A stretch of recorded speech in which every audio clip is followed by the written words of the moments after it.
Olá, gente, tudo bem com vocês? Vamos aqui dar mais uma aulinha de ecologia, tá? É um tópico de ecologia bem importante para vocês, que a gente vai tratar da dinâmica das populações. A gente já viu alguns conceitos aí, né, na ecologia, como nicho ecológico, habitat, que seria uma população, vimos também cadeia alimentar. Então, agora a gente vai falar sobre a dinâmica que vai existir entre esses seres vivos, entre essas populações, ocorrendo em uma mesma área, volume em um determinado tempo, tá bom? Meu nome é Danúbia, sou professora de biologia e espero ajudar vocês. Bom, a dinâmica das populações, ela vai ser a parte da ecologia que vai estudar a variação de ocorrência de indivíduos de uma mesma espécie, de uma mesma população, tá? E procurar definir aí a causa dessas variações. Por exemplo, né, eu coloquei aqui a caça de jacarés, que é um aumento da população de piranhas, né, porque diminuiu aí o predador natural das piranhas, resultando dessa forma aí a variação de uma ocorrência. Quando a introdução de uma espécie em um ambiente, em um habitat em que não é o dela e que não tem um predador natural para ela, que não vai ter um parasita natural para ela ali naquele meio, então essa população vai terminar crescendo aí de forma desenfreada, podendo causar um desequilíbrio ecológico. Então tudo isso aí está relacionado ao estudo da dinâmica das populações. Uma população, uma determinada área, né, quando a gente estuda indivíduos no ambiente terrestre, o volume se for um ecossistema aquático, certo?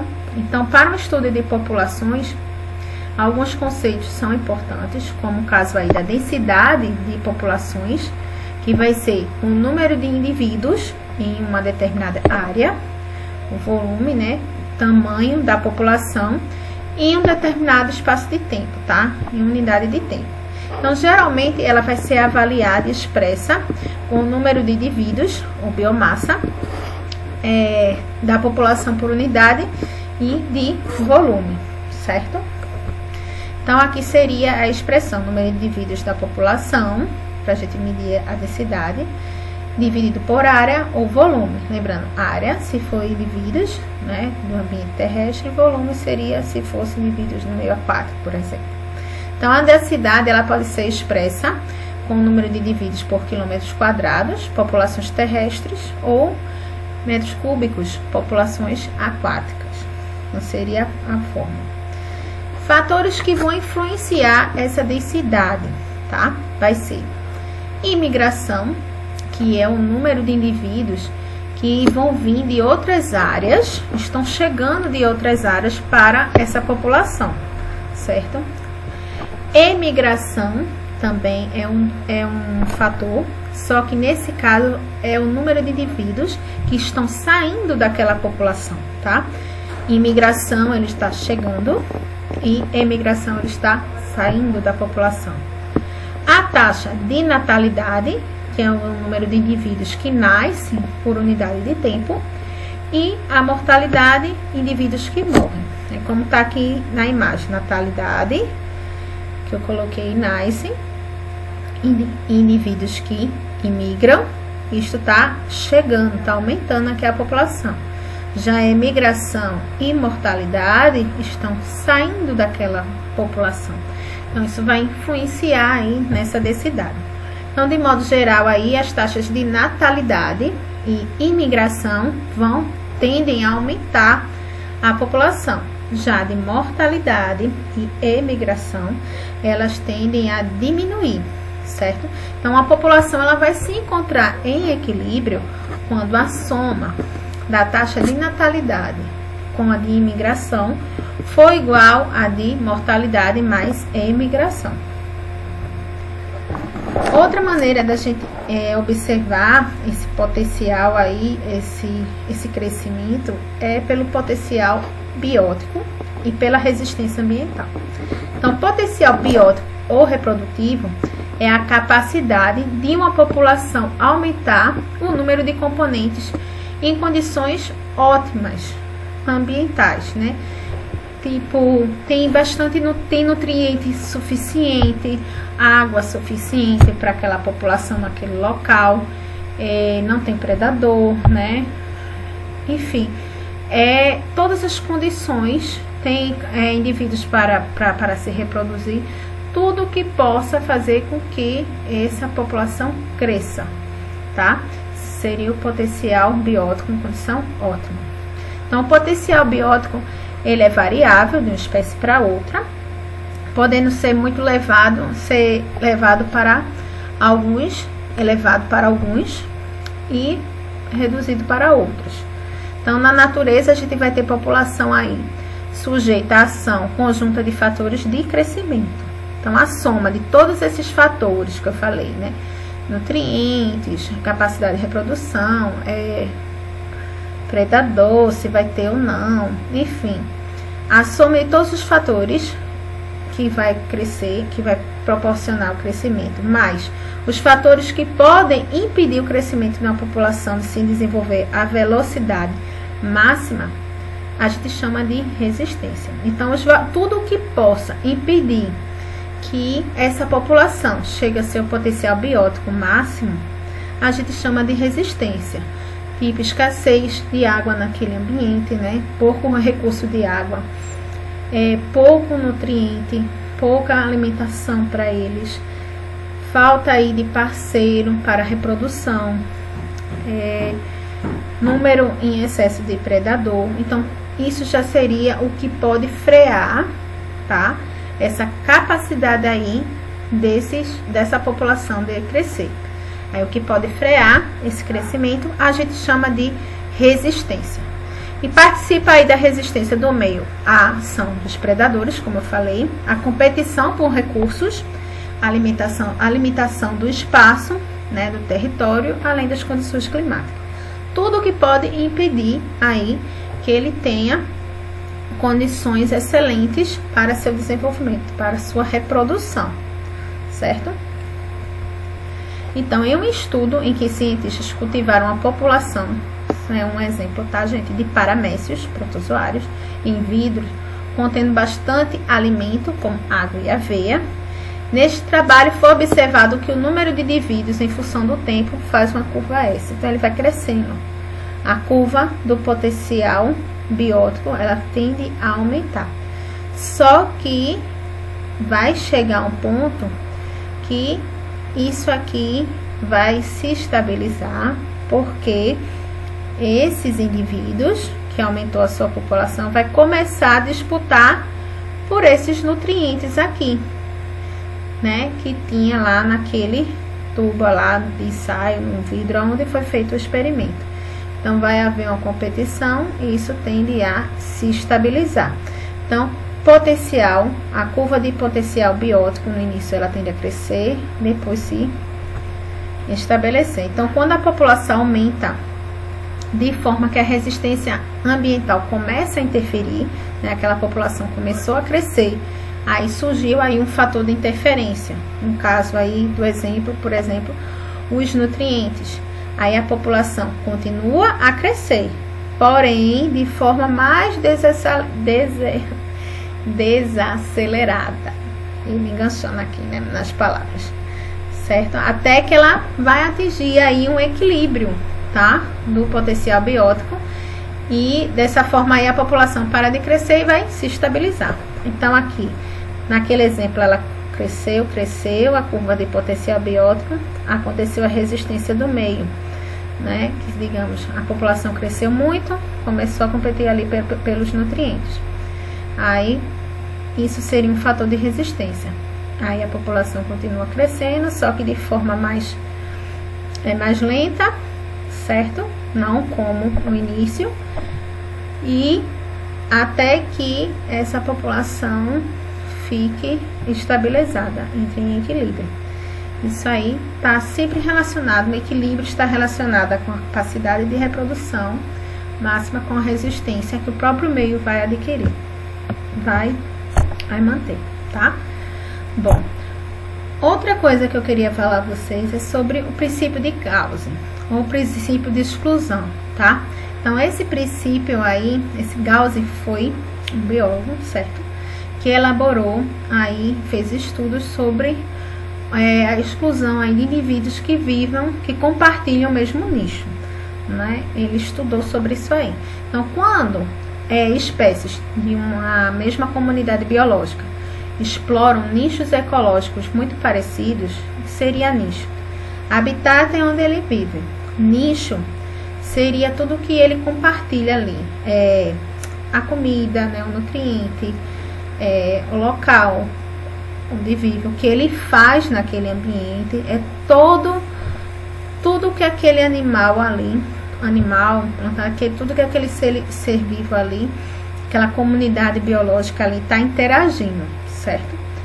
Então, quando uma comunidade explora nichos ecológicos parecidos, como é com a caso aqui da imagem, é instituída sobre ela uma competição por recursos disponíveis, né? Digamos aqui, uma área de sombra, no caso aqui desses largatos,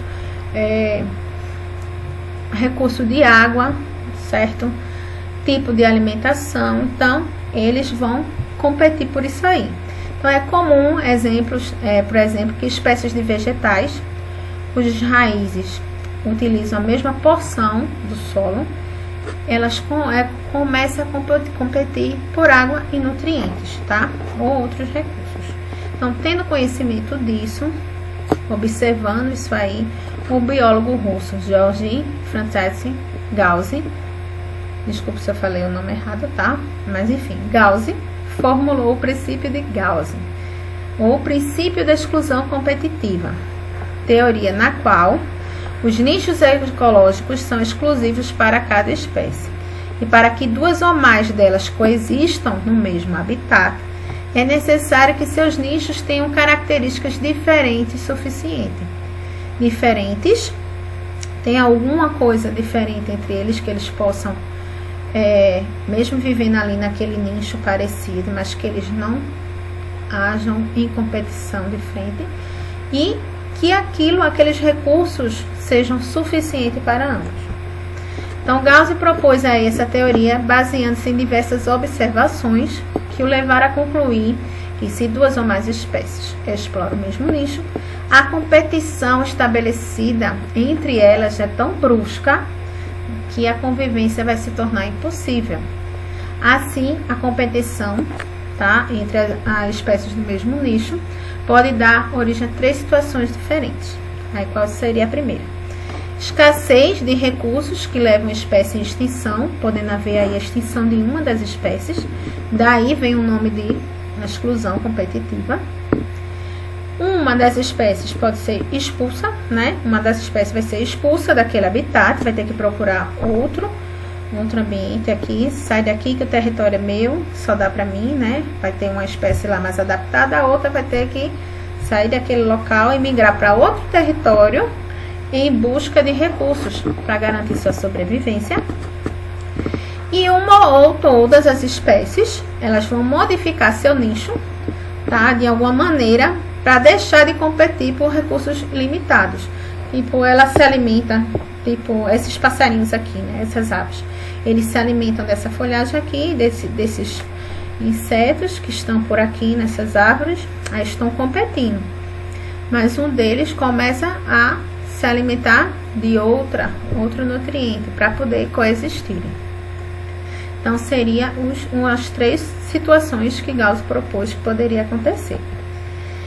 Em 1934, ele observou, né, o comportamento de espécies de paramécio. Então, ele fez esse experimento, tá? E observou espécies de paramécio caudato e o paramécio aurelia, que eram cultivados, ó, o paramécio aurelia, ele foi cultivado numa cultura isolada, tá? E o caudato também. Então, esses paramécios eram cultivados em tubo de culturas diferentes, isolados. Porém, quando cultivados juntos, tá? Era extinta, o caudato, ele era extinto em espécie de competição. Por competição, um deles deixava de existir.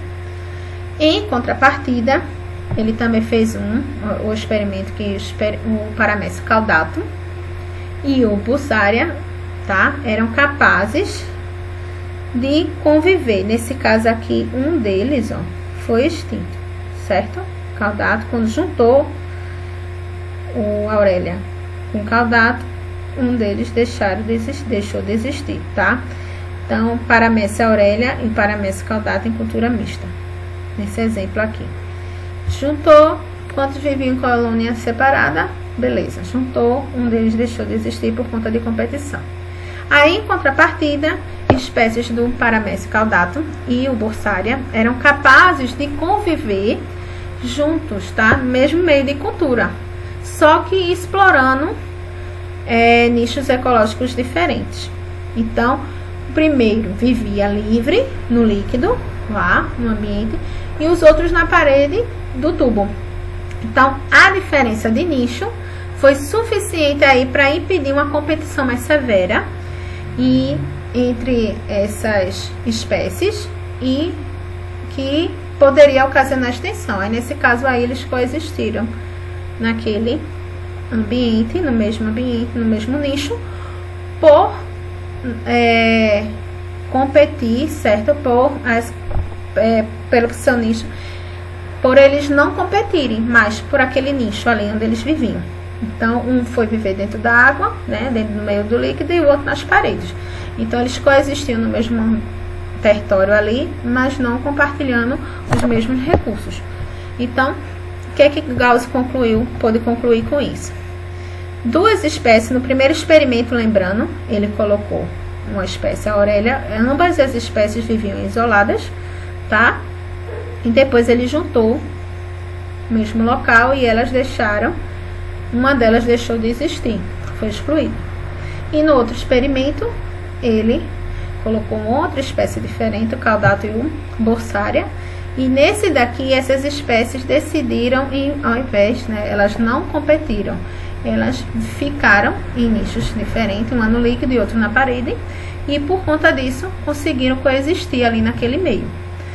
Então, o que é que a gente pode concluir com esse princípio aí de Gauss? Né? Para que não haja, no caso, uma exclusão competitiva, certo? Para que não ocorra, as espécies, elas têm que tentar coexistir ali, compartilhando partes, modificando os seus nichos, para poder compartilhar aquele local aqui, aquele determinado, naquele espaço de tempo. Então, para que não ocorresse uma competição exclusiva, essas espécies se modificaram, se adaptaram. Então, esse seria o princípio de Gauss, tá? De exclusão, quando eles compartilham o mesmo nicho. E de coexistência, se houver aí uma adaptação, uma especiação, uma modificação aí no seu nicho para poderem coexistirem, certo? Eu espero que vocês tenham entendido que seria a dinâmica das populações, que Gauss quis falar aí no seu princípio. Qualquer dúvida, deixe aqui nos seus comentários ou entre em contato aqui comigo, tá? Estarei sempre à disposição para ajudar vocês. Então, até uma próxima, tá? Fica com Deus e bons estudos. Tchau, tchau, gente.